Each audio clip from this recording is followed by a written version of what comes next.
Is or are, can you guess which word you need to fill in the blank? There blank a herd of cows. There blank cows in the field. There blank a cow in the barn. Stay with us and we'll come back to these sentences.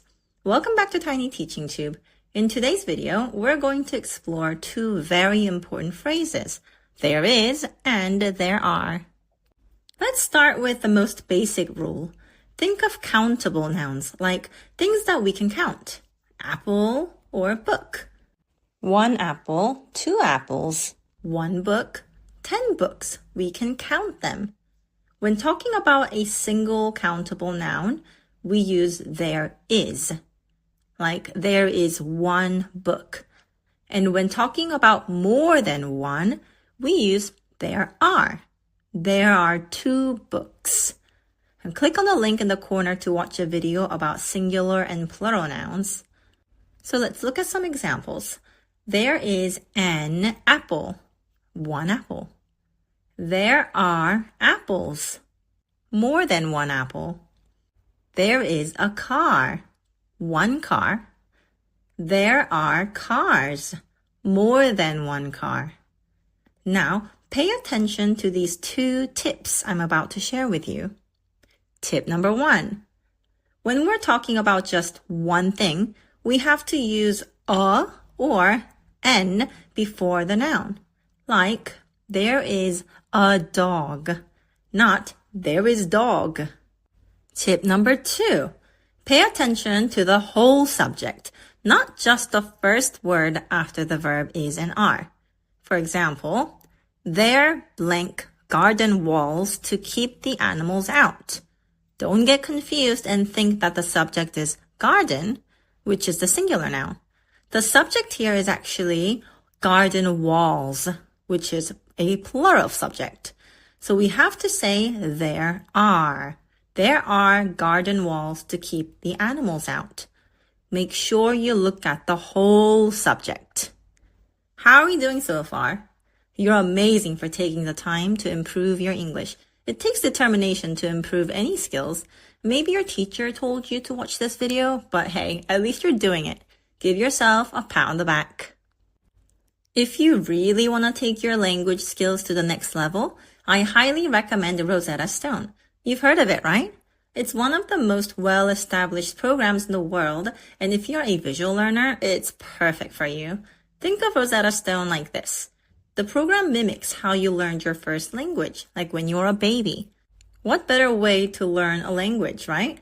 Rosetta Stone is sponsoring this video, and I got a special link for my wonderful subscribers to get 50% off. 50% off, you guys. I use it for Spanish, but you can always choose a different language like English. Uncountable nouns are things we can't count because they're seen as a whole or mass. Things like water, advice, homework, and sugar are all uncountable. Think about it. You cannot say, I have 2 waters. You can't count it. When talking about uncountable nouns, we always use there is. There is water.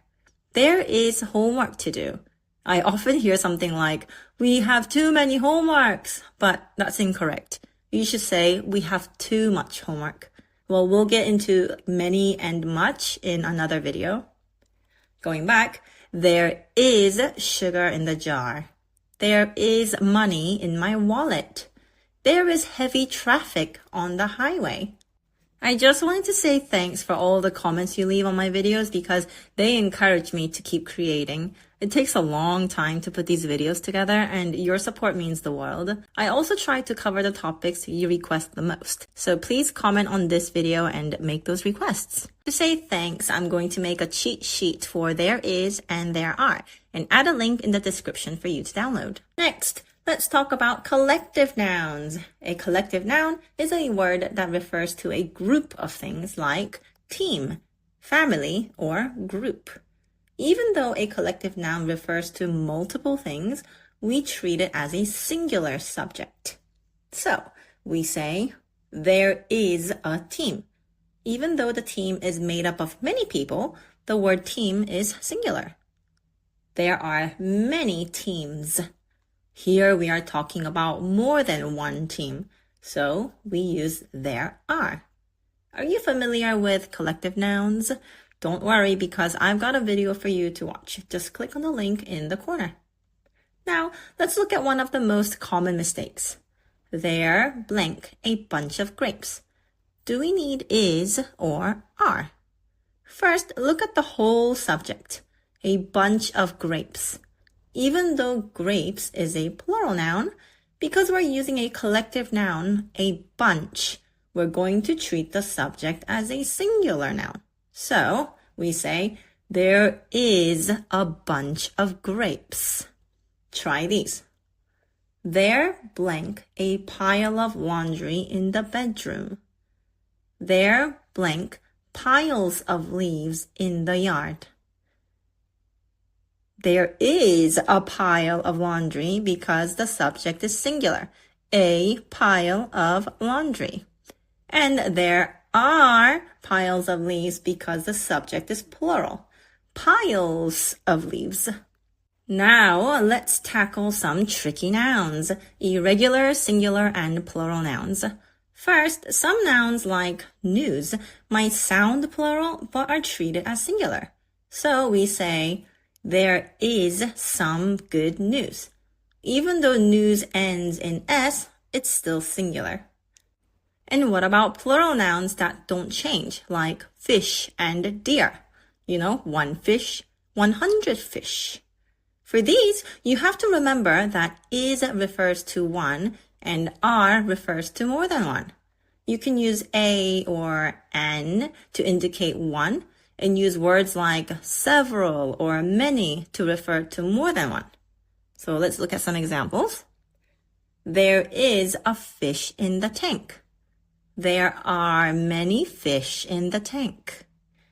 There is a deer in the yard. There are wild deer in this forest. Probably means that there are lots of deer in this forest. All right, now let's talk about some hint words or phrases that can be used with there are to indicate plural nouns. Many. There are many cattle on the farm.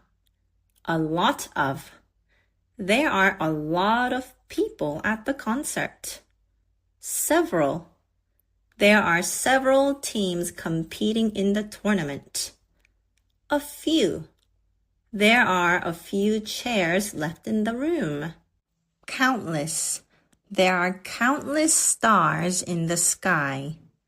Numerous. There are numerous opportunities available. Tons of. There are tons of cookies in the jar. These are friendly hint words and phrases to remember that will tell you to use there are.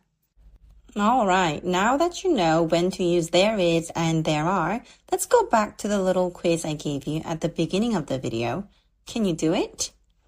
There is a herd of cows. There are cows in the field. There is a cow in the barn. How did you do? Thanks for watching, and if you enjoyed this lesson, make sure to give it a thumbs up and subscribe to my Tiny Teaching Tube for more fun and easy lessons. Leave a comment below if you have any questions or if there's a topic you'd like us to cover next. Until then, happy learning!